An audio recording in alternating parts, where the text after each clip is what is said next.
This past weekend, I traveled to Chicago, Illinois to participate in the second annual Pokemon Go Fest. Spoiler alert for those that didn't know, I'm a nerd, and I love me some Pokemon.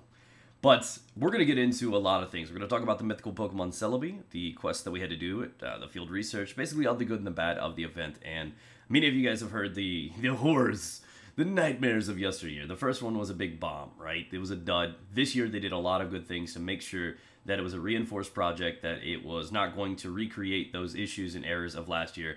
And I really was happy with the result. There were lots of things they could have done better, and we'll get into those in a minute. So let's just begin. So obviously the ones that everybody was terrified of, those that went last year, remember the lines. They still have all the scars. It's still fresh. I'm happy to say that none of that happened this year. There were no issues from anyone that I knew of that were having problems connecting or playing the game. There were no lines. They eliminated that. It was basically a wide open park. You can come in at any time. And the reason for this is because it is a park. There were lots of other people there looking at us like we were an exhibit. Like, look at all these nerds. Look at them. And it was a pretty cool thing. Like, so you bypass the lines, they got rid of that element, and everything was just fluid. It was smooth. It ran well, and it operated quite well. The help there was very kind. Now, I myself personally, along with maybe 1,000, 2,000 other people, had issues. So they definitely missed a little bit of an opportunity here with sending out the packages. There was ample time for them to send them out, our QR codes and our wristbands in the mail, and we never received ours, which meant we had to spend 2 or 3 hours in the hot burning heat waiting in will call line, and then $40 for parking, which is 2 times the admission of the entire event in the first place. And that's $40 I'm not going to get back. And why did I have to pay that? It's because they didn't send it to me like they were supposed to. And about another 1,000, 2,000 people had to deal with this. So I'm not happy with that. That's not acceptable, to be fair. That's a bad start. And other than that, the event itself was... We had some rain for about the first half of the event. It was light rain, nothing crazy. No people get knocked over or anything. But the cool part about that is, I mean, everybody had umbrellas. It was a rain or shine event, right? Everybody had umbrellas. There were tons of people wearing ponchos. It was like an entire park of people cosplaying as Shuppet. Just a bunch of people walking around in little rain condoms. And I really thought it was cool because normally that would just be like a drag, right? But everybody was still smiles. They were still engaging and meeting the people around the world. And that's what I loved about this event is no matter whether or not you were from this background or you were white, black, whatever the situation were, young, old, everybody was coming together with no differences, just brought together with one common interest, and that was running around chasing after imaginary creatures. And it was awesome, man. It was awesome. So after that first stop, basically, the whole park lit up. You could start collecting the field research, spinning the stops, earning rare candy, and then you were given access to the mythical quest, which is a 5-step quest for you to obtain Celebi. You earned Celebi in step 4, and then in step 5, you earned a couple extra things, like candy for Celebi, of course. But it was okay, right? Nothing was too challenging. Obviously, they made it too challenging and people couldn't accomplish within an 8-hour window. There would have been some upset people.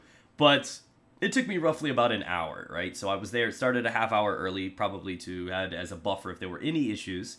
And there weren't any, which I was really proud of them for this. And it made for a good first experience for me.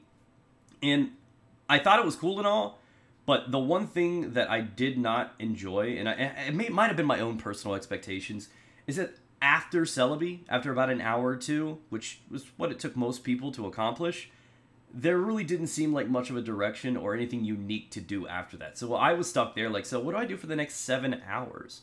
And I just set my own personal goal. I wanted a shiny Aerodactyl or a shiny Snorunt, and I basically just kept traveling between the glacier and the volcano habitats, hoping to get my hands on one of those. 7 hours straight. Didn't happen, guys, because RNG, she hates me. And that's one of those things, and that kind of crushed the soul a little bit, because no matter what happened, you saw a Snorunt or an Aerodactyl, and there was like tons of people around, so obviously there's going to be lots of shiny encounters because they were increased, and so everybody's getting excited. So that, for me, kind of hurt my experience, but that's not their fault. That's not anyone's fault.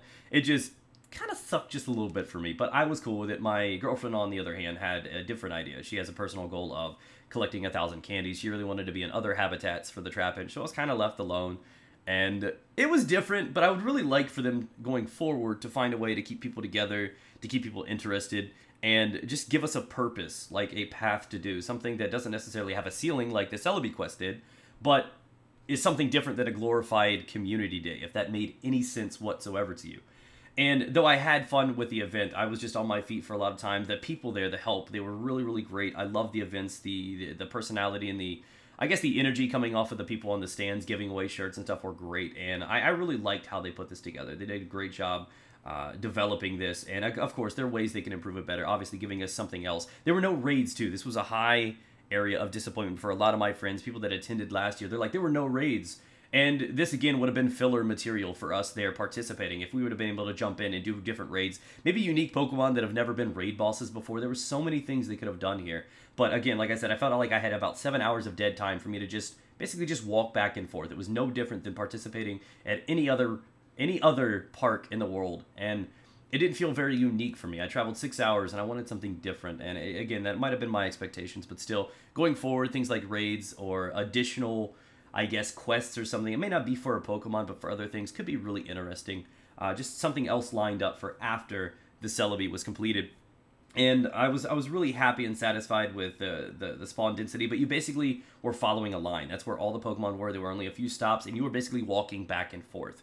There was no spread out enjoying tons of different parts of the park itself, just the man-made habitats. And though it was a cool experience, they definitely have rooms to improve. Another thing they missed the mark on was the merchandise. There was nothing there for me to buy for my girlfriend as a keepsake, if you will. And I was a little disappointed in that, but from what I hear, that actually had to do with the park saying that they couldn't do that. I don't know if that is true or false, but if they were not able to sell merchandise in there, I completely understand that. And again, that's no fault to Niantic. I really do think that they have something going good here. And again, this is obviously a step forward from last year, so there were obviously no mistakes this year, but it definitely could have been better. And again, it was based on how many friends you had with you, how many people you knew, if you were comfortable actually accepting help from other people or reaching out and introducing yourself to strangers. And I think they have a solid foundation right now with this one, but going into next year, raids need to be a must. Absolutely got to be something to do there beyond just walking back and forth down a line and catching the same Pokemon over and over and over again. There needs to be some sort of meat on the bone, something to keep us engaged. I don't know how they're going to do it. That's not my job to think of the ideas, but maybe you guys can get involved in the comment section below. What would you like to see changed or implemented in the future to make the next Pokemon Go Fest that much more incredible? But again, I had a lot of fun. I met some really cool people. I enjoyed the grind for collecting shinies, obviously knowing that I can collect unknowns and bring them back for people in my community from where I'm from was an exciting thing, knowing that I can give them something from there. And of course, with the eggs, the hatching, there's so many new elements in this game that was not there last year. So obviously as this game grows, it evolves and more elements and, you know, just sorts of mechanics are added into the game. And I'm really curious to see where this goes next year, but I totally expect to go. And maybe I'll see you guys there. If not, hopefully you guys can get out there and get some trades and meet some other players that were able to get there and participate in the event. So thanks again for your time. If you guys enjoyed the video, stay tuned. I might get some live streams in here soon, but not sure exactly. But thank you again for everything. I'll catch you guys soon.